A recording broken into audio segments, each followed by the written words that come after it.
Hey, what's up YouTube? I recently got this beautiful small 21 insingo and I'd like to compare it to my old 21 clone. It would have been nice to compare this one with the genuine regular Sebenza, but I don't have it, so the insingo will do.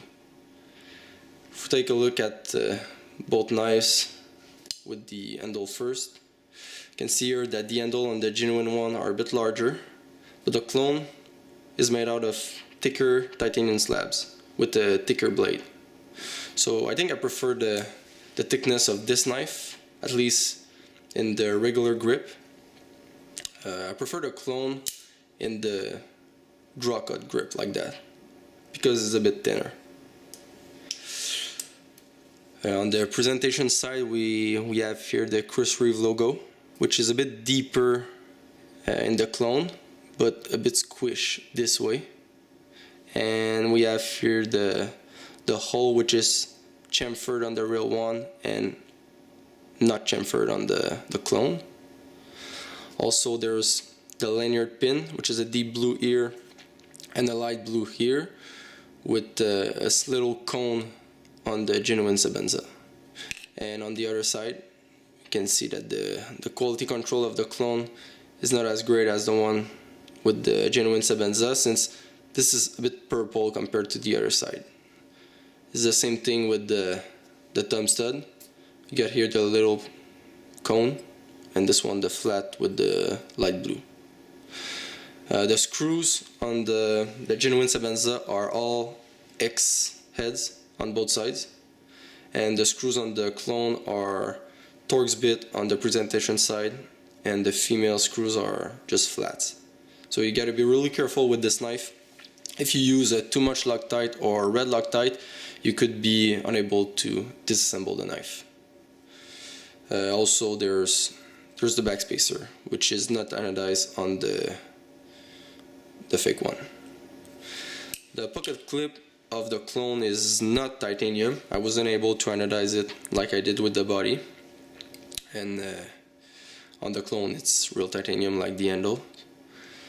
You cannot really compare the color of the handle, since this one was anodized in a blue fade, and I stopped right here to go from gray to blue, and this one I anodized it with a very light bronze dark gray finish to provide a little bit better contrast with the blade. The jimping is really ugly on the clone. The jimping look like that has been laser etched, since there's burn mark in the middle.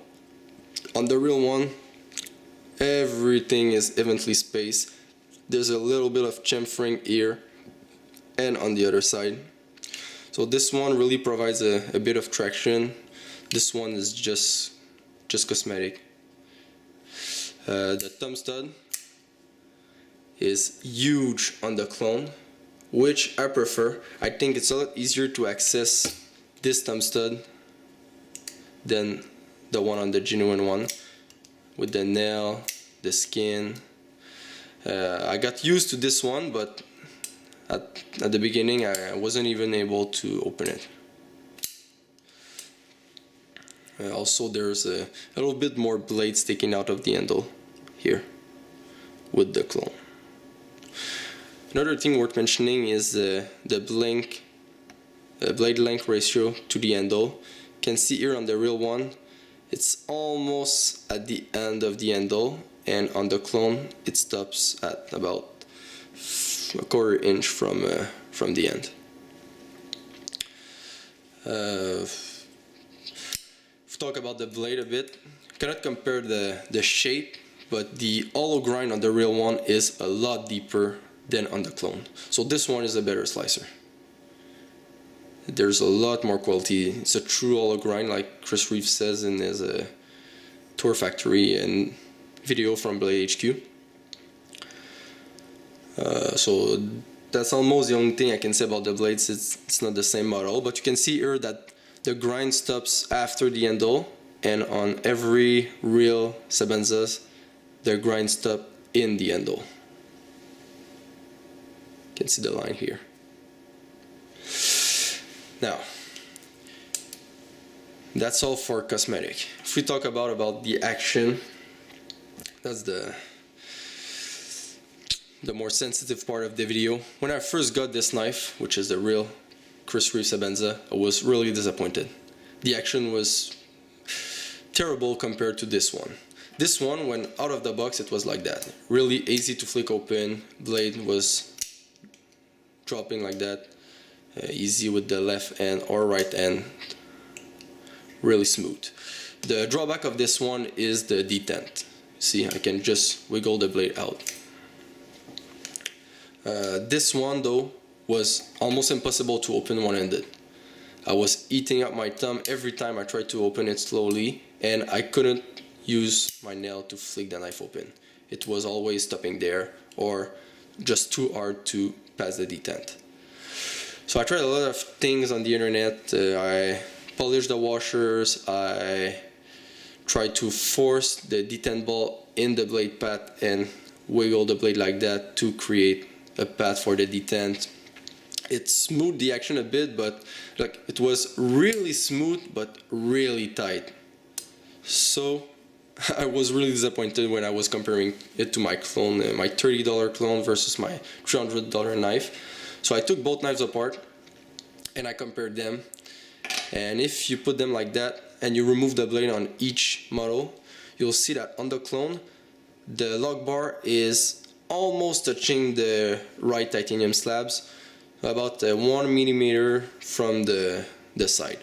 This one, the lock bar was pushing up all against the right titanium slab. So I figured that the lock bar tension was way too strong on this knife. I removed the pocket clip. It held, but it didn't really made it as smooth as the clone. So I forced the lock bar out. Now, don't cry. I won't sell the knife. I like it like that. I'll keep it. But now the knife is extremely smooth. It's like the clone. The drawback is the same as the clone. I can, if I want, it's harder than with the clone, but I can wiggle the blade out, and I don't think I could with before the modification. But now the blade drop shot, really easy to open with the skin or with the nail. I can open it with my left easily too. So I'm really happy with this modification, but I think it voids the warranty. So don't try this if you want to keep it factory.